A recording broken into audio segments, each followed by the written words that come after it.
The phone rang just after 9 on a Tuesday morning in October, nearly 2 years to the day after they'd shown me the door.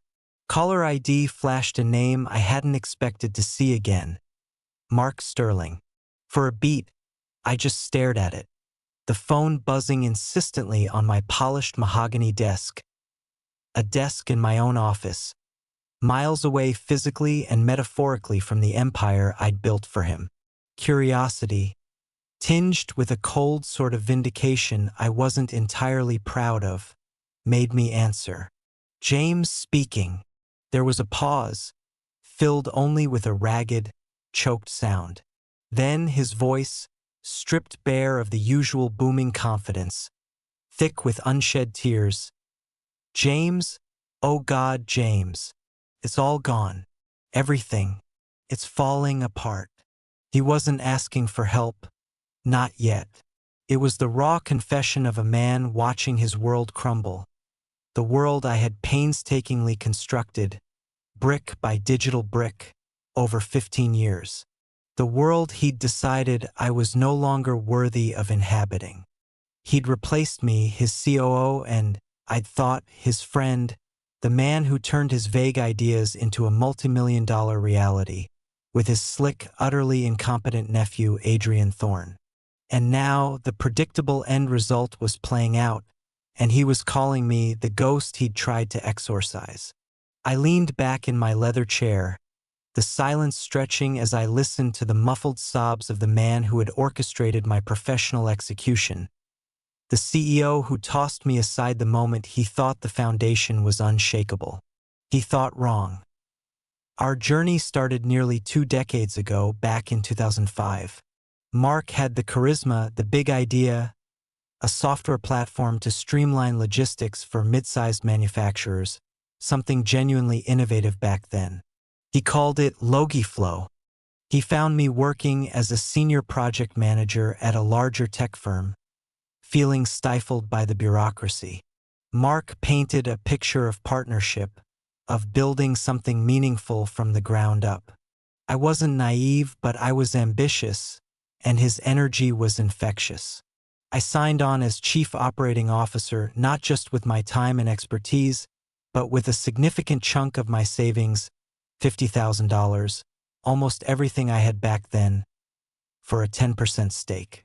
My wife, Sarah, was supportive but understandably nervous. We had 2 young kids, a mortgage. Leaving a stable, well-paying job felt like stepping off a cliff. But I believed in the potential, and I believed, perhaps foolishly, in Mark's assurances of shared success. The early years were brutal. We operated out of a cramped office above a pizza place, the air thick with the smell of pepperoni and desperation. 70, 80-hour weeks were the norm. I handled everything Mark didn't want to: hiring the initial engineering team, developing the operational frameworks, managing the finances or lack thereof, negotiating with vendors, setting up the server infrastructure, even cleaning the toilets when the rota failed. I remember one specific night in the winter of 2007. Our primary server crashed during a crucial demo phase for our first potential major client, Apex Industries. Mark was panicking, ready to throw in the towel. I spent 36 hours straight in that freezing server closet, fueled by stale coffee and sheer willpower, painstakingly rebuilding the database from backups while talking down worried engineers. We didn't lose Apex. In fact, landing them shortly after was our first big break, the moment we knew Logiflow, now rebranded as Innovate Solutions, might actually work. Over the next decade, I was the engine room. Mark was the face, schmoozing investors, speaking at conferences. I was the one ensuring the product shipped on time, that client support was impeccable, that our budgets were realistic, that we scaled efficiently. I implemented the agile methodologies that quadrupled our development speed. I negotiated the partnerships that expanded our market reach. I built the internal culture of dedication and excellence. When we secured Series B funding in 2015, valuing the company at $50 million, it felt like the culmination of everything. My equity was worth something significant on paper, but more than that, it was the pride in what we, as a team I'd largely built, had achieved. Mark slapped me on the back, called me his rock, his indispensable right hand. We were on top of the world, or so it seemed. My family life suffered, inevitably. Missed birthdays, canceled vacations, late nights that bled into early mornings. Sarah was patient, understanding that I was building our future, but the strain was there. Yet, I remained loyal, convinced it was all worth it, that Mark valued my contribution as much as I valued the company we built together. The shift was subtle at first, almost imperceptible, like a tide changing far out at sea.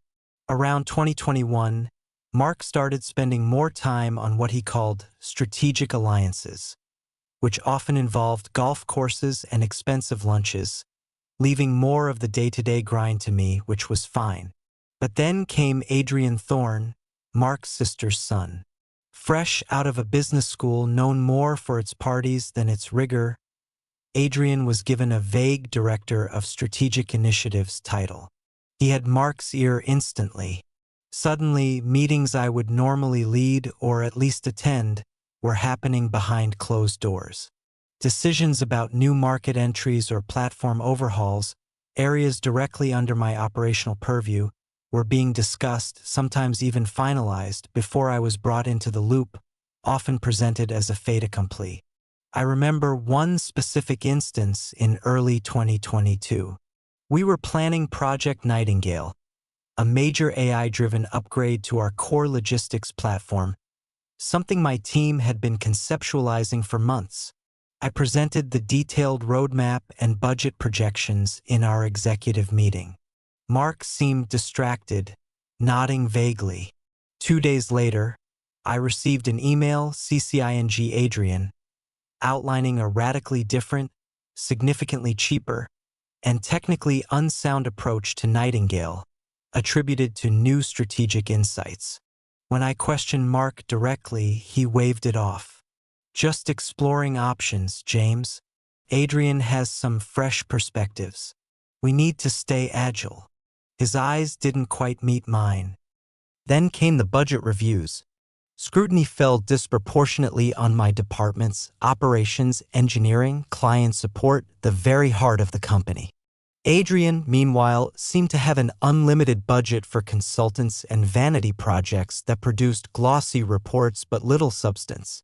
My expense reports, which had never been an issue in 15 years, were suddenly being nitpicked for minor items. Emails started going unanswered for longer. My direct access to Mark, once immediate, became filtered through his executive assistant, who always seemed to apologetically explain he was tied up. I wasn't paranoid, but the pattern was undeniable. I started meticulously documenting everything.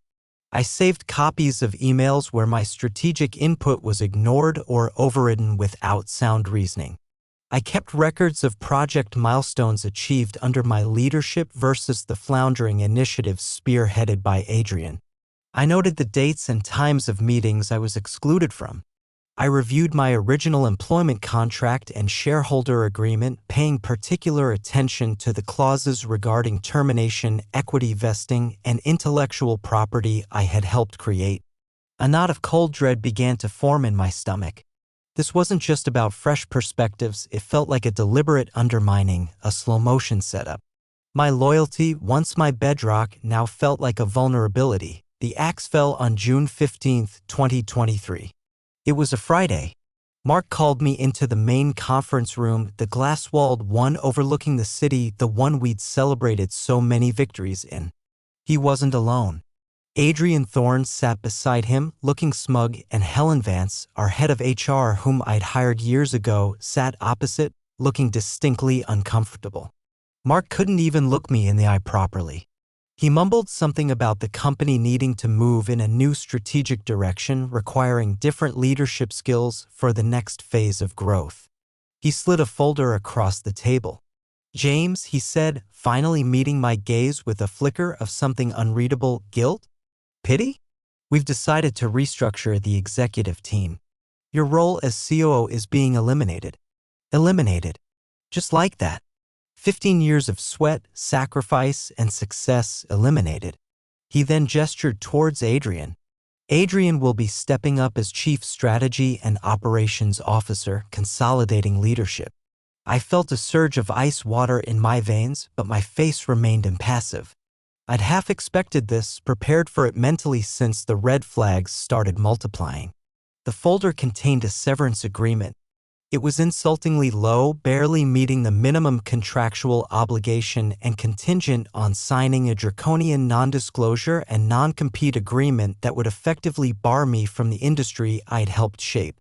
They wanted me gone, silent, and neutered. Helen chimed in with practiced HR platitudes about transition support and outplacement services, words that sounded hollow even to her. I didn't argue. I didn't raise my voice. I simply looked at Mark, then at Adrian, and said calmly, "I see. I'll need time for my legal counsel to review this agreement." Mark seemed taken aback by my lack of immediate protest. "Of course, James. But we need this resolved quickly. Your access will be revoked end of day." I nodded slowly. Understood. I stood up, collected the folder, and walked out of the conference room, past the stunned faces of team members I had mentored and led, people who knew my value. Back in my office, I didn't waste time on anger. I initiated a secure, encrypted transfer of my personal files, correspondence logs, performance reviews, copies of key strategic documents I had authored, and the meticulous records I'd kept over the past year detailing Adrian's incompetence and Mark's questionable decisions, all data I was legally entitled to possess as a shareholder and long-term employee, stored on my personal devices, not company servers. I sent a brief, coded email to Sarah, Phase 2 initiated. Then I called Eleanor Vance, no relation to HR Helen, a partner at a top employment law firm I had discreetly consulted weeks prior. "Eleanor," I said, keeping my voice level, "it happened." They presented the offer. Her response was crisp, "Good. Don't sign anything, James. Send it over immediately. We're ready." As I packed my personal belongings into a box, photos of my family, a few industry awards, a worn copy of The Mythical Man Month, I felt a strange sense of calm clarity. Mark thought he'd cut off the head, but he'd forgotten I designed the foundations and I knew exactly where the load-bearing walls were. My strategy wasn't about immediate revenge, it was about leveraging the truth, the contracts, and the system I knew intimately to secure what was rightfully mine and expose the rot that had set in. My approach wasn't explosive, it was methodical, almost surgical. Eleanor confirmed the severance offer was not only insulting but potentially contestable given my tenure, contributions, and shareholder status. The non-compete was overly broad. More importantly, my shareholder agreement contained specific clauses, sections 7.c and 8.a regarding fiduciary duty and operational transparency, which marks recent actions. Particularly the exclusion and misrepresentation around Project Nightingale and the dubious budget allocations favoring Adrian seemed to violate. We declined their initial offer flatly.